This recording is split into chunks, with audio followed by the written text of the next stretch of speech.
Kemarin kan udah bahas beberapa fasilitas-fasilitas yang ada di tahap ini, maksudnya tahap 1 gitu ya? Kita bilangnya GH1. Oh, GH1 ya? GH1 gitu. Maaf, GH1. Nah, sekarang kita akan shoot lagi tuh untuk di GH2 ya? Iya. Nah, itu GH VIP lah kali ya kok ya? Bukan VIP lah. Ya, cuman kebetulan kan waktu kita ngebangun itu, area ini pertama kali kita bangun. Lalu terus next year-nya kita baru bangun yang sebelah. Oh, gitu. siap. Baiklah kalau gitu kok, kita mungkin jalan ke sana ya guys ya, biar nggak penasaran juga untuk ngelihat kenapa saya belum VIP.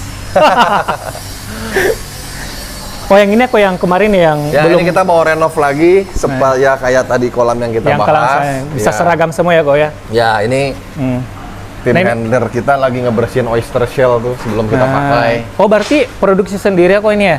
Untuk enggak, oyster shell kita beli dari supplier, tapi kan datang kotor tuh, banyak pasir, apa segala macem.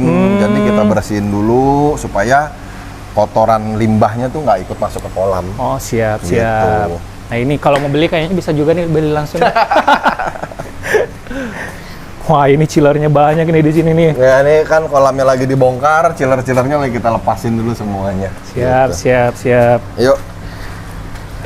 Nah, ini guys, kita harus sterilkan lagi nih di mat steril. Biar pada saat naik ke di GH2 di sini fasilitasnya itu jauh dari resiko-resiko bakteri apa yang lainnya kok ya. Iya, karena kan sandal kan jalan kemana aja kan bawa bakteri. Ya walaupun sebenarnya di sini kita sediain sandal lagi sih buat diganti gitu. Punya vibes-nya di sini mirip Jepang banget guys, udah kayak kampungnya Suneo di sini. Nah, ini kita ganti alas kaki guys, seperti ini nih. Mereknya Swallow. Ini nggak ada iklan-iklannya ya Swallow ya. Oke.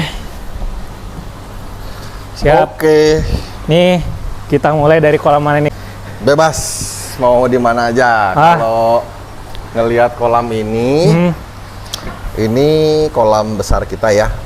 Nah, kolam besar ini isinya ikan-ikan yang rata-rata bosanke atau ikan yang butuh pakan color.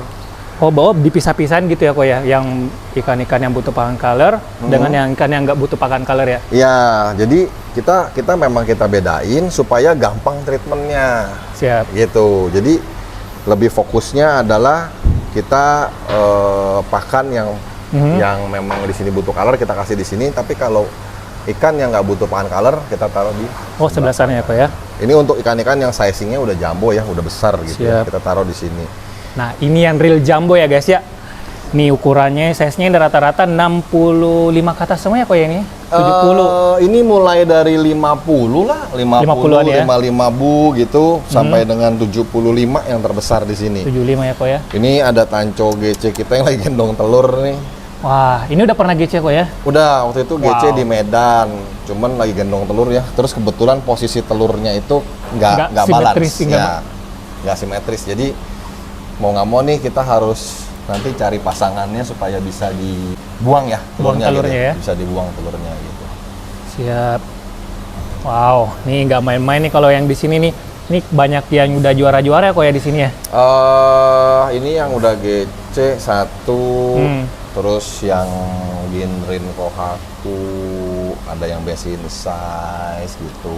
Ada yang kita prepare memang nanti buat show di Garut besok. Untuk bertarung di Garut nih guys. Ya, ada yang buat di POIS ya, yang di ICE BSD besok. ICE BSD nanti bulan Juli ya kok ya? Ya, yang programnya Nusatik ya. Ya, sama ada yang ikan IJKD nih kayaknya nih kok ya, yang ini nih, yang Kohaku. Ya, Showa ini IJKD, kebetulan ownernya minta kita yang keep. Oh, Sukari di sini berarti ya? Sukari di sini sampai penjurian nanti. Wah. Ada 2 Showa, 1 Kohaku nih yang di bawah. Yang di bawah ini ya. Terus Sanke kalau nggak salah yang ini. Oh, ini nih. Ya. Cuman beberapa sisiknya lagi ada luka tuh. Tapi hampir kita treatment. Siap. Showa ini juga sama nih, ini IJKD nih. Ke bawah nih. Oke. Wah, ini suaranya gila. Ini ikan yang saya pelihara dari size 25 cm lah. Oh, berarti dipelihara dari Tosa ya kok yang ini? Iya, yang ini ya. Yang jadi dari kolam rumah saya pelihara 25 cm Sekarang udah 75 bulan apa mungkin 75 ya, saya belum angkat lagi gitu ya. Usianya berarti masuk di Yonsai. Yonsai. 4 tahun 4 tahun ya? Ya, masuk di 4 tahun. Wah. Saya keep mulai dari 2020 Januari. Siap. Gitu. Ini bukan sembarang jambu ya semuanya di sini ya guys ya. Kita Ya. pindah ke kolam berikutnya nih kok. Ya, ini ikan kawari, siro. Oh, yang non gosangke di sini ya kok ya. Ya, yang nggak butuh Tuh, pakan color. lah gitu. Saya mungkin samatin kali lebih enak ya. Biar kelihatan ini ya. Izin ya kok ya. Ya. Lihat ya bodinya ya guys ya. Wow. Ini Ginrin Cagoy-nya. Cagoy. Udah pernah Mel Champion, pernah BIV, pernah GC Oh, ini Mel. juga. Mel. Mel tapi Mel. bodinya lebar banget. Ya, ini si Mel ya nih. Iya benar. Gitu kan. Mel body female. Ya. Jadi sebut female. Wah. Ini kan kayak karasi ini dari karasi yang lemon ya kita sebutnya ya. Ini dari Konishi. Terus dari Yamaguchi untuk karasi super mango-nya. Kalau ini ikan JKD juga nih. Oh JKD, Shiro nih. yang Shiro ya. 1, 2. Yang baru bulan lalu ya kalau nggak salah Ya, JKD-nya. yang non-gosanke-nya. Non-gosanke-nya ya. Gitu. Wow. Terus cagoy yang ini, yang Nisai, ini Sakai FF.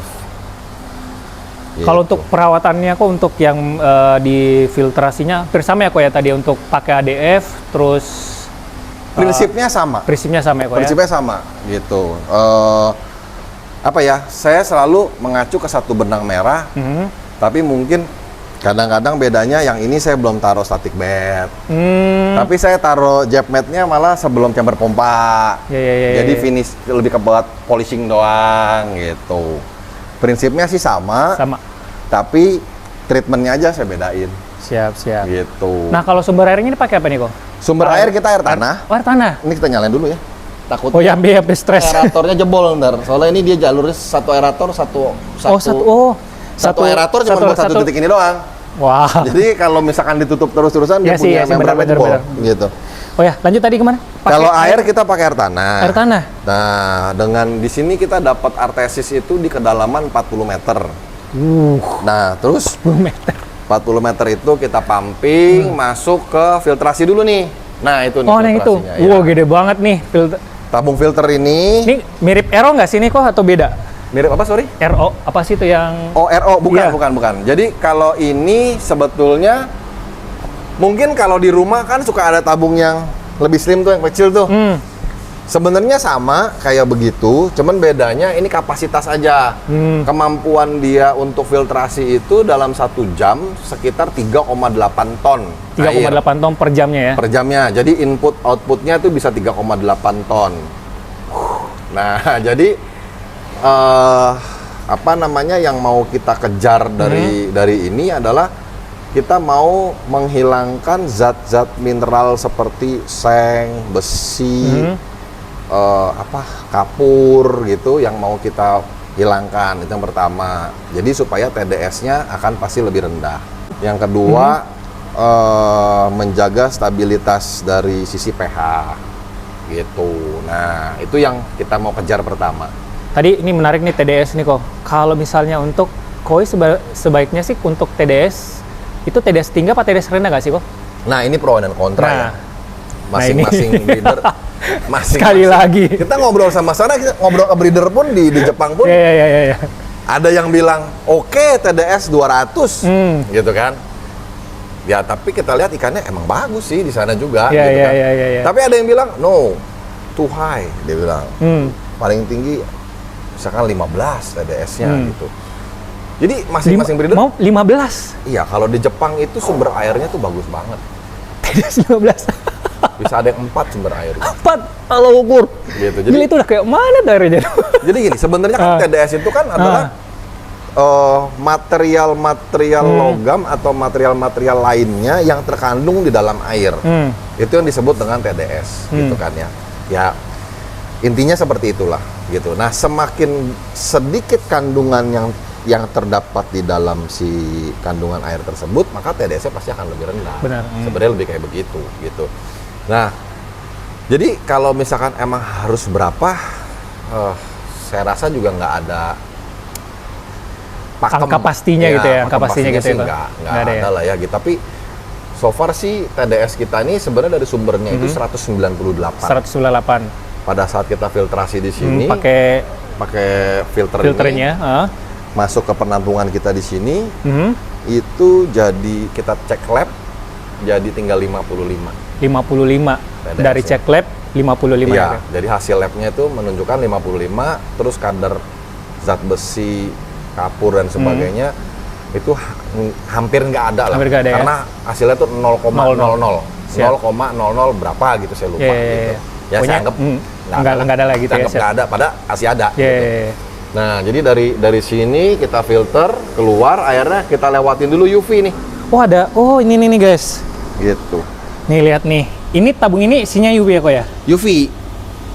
Jadi satu tabung ini saya taruh 2 UV 40 watt. 40 watt masing-masing berarti. Masing-masing ada 8 Ada- UV. Ada 4, ada 4 kali 2 berarti total 4 kali 4 berarti ada 160 watt. 160 watt.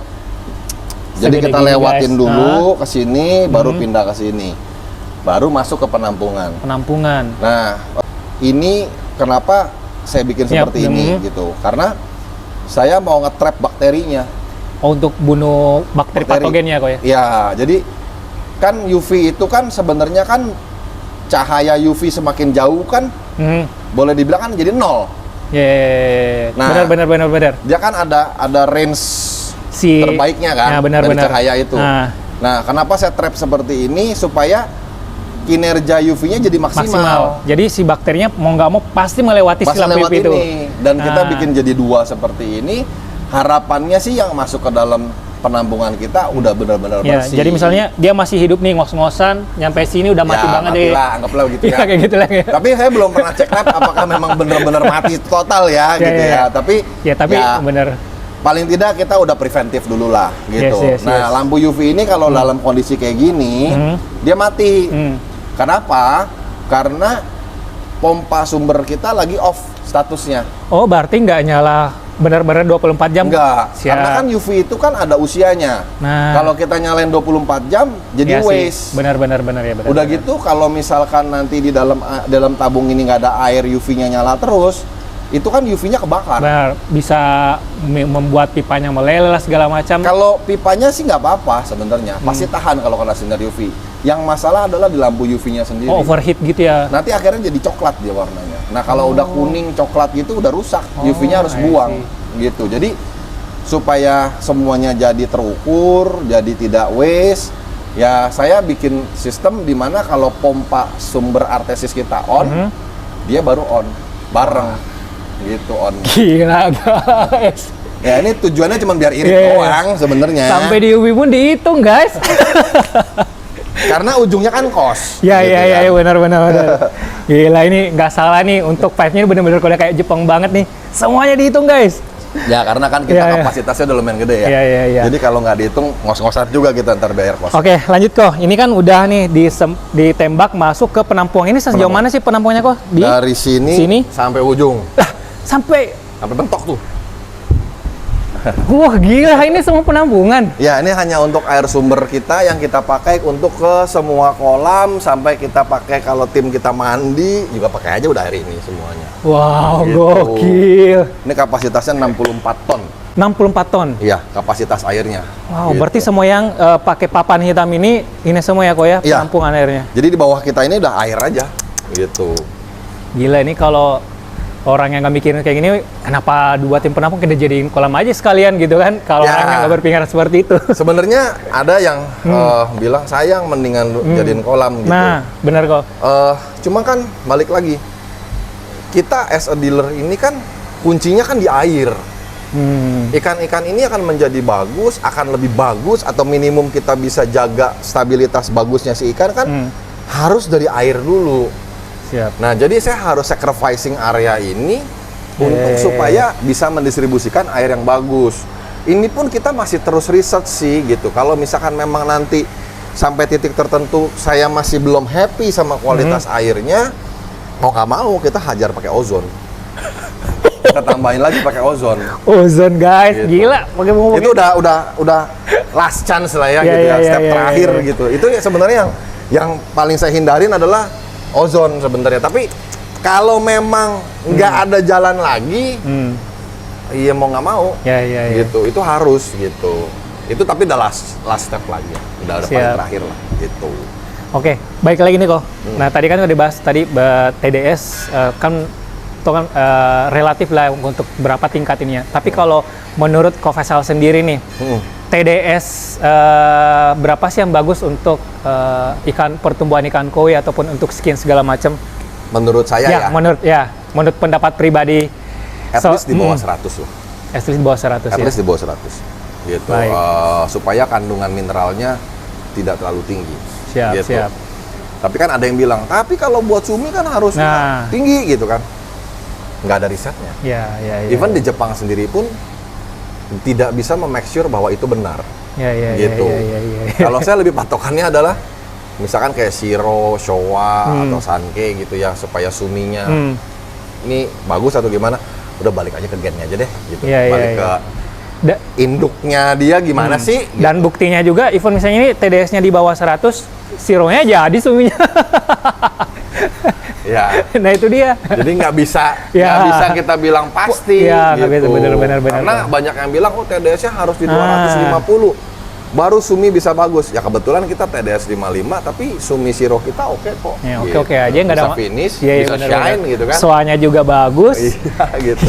Hitsuri-nya juga, suminya juga oke gitu kan. ya. Benar. Jadi kan mau gimana dong, pegangannya nggak ada. Iya, gitu kan. benar. Gitu. Siap. Wah, gila nih guys. Ini kita bahas air aja nih. Wah, Ya, udah sampai sekomplit. ya tentu gini. Karena saya berangkat dari hobi kan ya. Iya. Kita nggak punya experience, kita pernah kerja di Jepang, di breeder, kita nggak punya itu juga sih sebenarnya. Jadi bener-bener otodidak, learning by doing, diskusi sama teman-teman gitu. Atau kita cari referensi gitu kan, by internet gitu. Ya kayak gini-gini pun kita terus melakukan trial and error gitu. Untuk mau tahu. Kebetulan saya tuh suka penasaran gitu ya. Jadi ini masih kurang nih, kita harus gimana nih, Iya. karena kayak sebelumnya awalnya UV ini saya rendem nih di dalam sini, Awalnya UV ini kita rendem aja kayak di kolam gitu, tapi Udah. saya masih nggak nih, masih kurang gitu. Iya. Nah terus kan ada beberapa produk yang UV-nya kan kayak tabung tuh, saya pikir kenapa dia pakai tabung, Iya, benar. apalagi kayak misalkan si air isi ulang itu kan Ya, untuk kan pakai tabung ya, juga pakai kan? tabung benar. Nah, kenapa dia pakai tabung? Kenapa nggak dicelupin ke tangki torennya dia? Iya, Gitu dia kan? benar. Nah, oh ternyata ada jarak iya benar. jarak sinar itu efektifnya cuma berapa senti? Iya, gitu. Benar. Oh, muaranya dari situ ternyata. Iya, makanya akhirnya kita switch ke cara yang seperti ini. Bedanya kurang modal, nggak bisa beli yang branded. Sama kan kalau yang produk-produk yang udah jadi itu input outputnya dia kecil pipanya. Saya butuh minimum input outputnya 2 in supaya bisa ngejar 4 ton per jam. 3,8 per jam. Siap. Gitu. Oh, gila guys. Nah, ini juga nih kok. Ini kan perhatiin dari tadi tuh udah mulai dari bawah semua pakai chiller. Terus di atas semua pakai chiller juga. Ada beberapa ADF segala macam. Listrik jebol nggak kok? Itu resiko terbesar kita sih gitu. Listrik Boleh ada bocoran berapa kira-kira? listrik di GH1 kita itu KWH-nya ya itu 33.000. Di GH2 kita siapin 33.000 juga. Berarti karena 66. ya, tapi karena gini. Nanti kan ke depannya kita akan bangun lagi kolam next mau tambah step-nya. fasilitas ya, Iya, siap. jadi kita siapin listriknya memang cukup besar. Tapi untuk 6 kolam ini aja, begitu chiller on semua, kolam beroperasi 100%, termasuk filtrasi air, termasuk chiller-chiller di daerah karantina kita itu on semua, tertingginya sekitar 16.000 watt sekali jalan. 16.000 watt. Nah, jadi untuk Berarti- dua space ini 1 bulan in average 30-35 juta. Untuk bayar listriknya doang gitu. Di rumah saya guys nggak nyampe 1 juta per bulan. Itu 33 juta. Tapi ya balik lagi ya, karena kita pengen hasil yang maksimal. Iya benar. Keep ikan yang maksimal. Benar. Apalagi kan kita punya tanggung jawab terhadap customer atau klien kita yang mau ikannya di Azukari di Ya, sini. Azukari apalagi ada yang beberapa ikut show, memang ditargetkan Betul. show ya. Jadi kalau kita nggak bisa maksimalkan, ya nanti kan kecewa. Ya, Gitu. benar. Jadi kita harus jaga itu dulu sih sebenarnya. Siap. Wah, ada banyak banget informasinya guys. Dan next mungkin kita akan bahas lagi untuk masalah apa ya, kualitas ikan nih. Kan, boleh. Nah, next kita.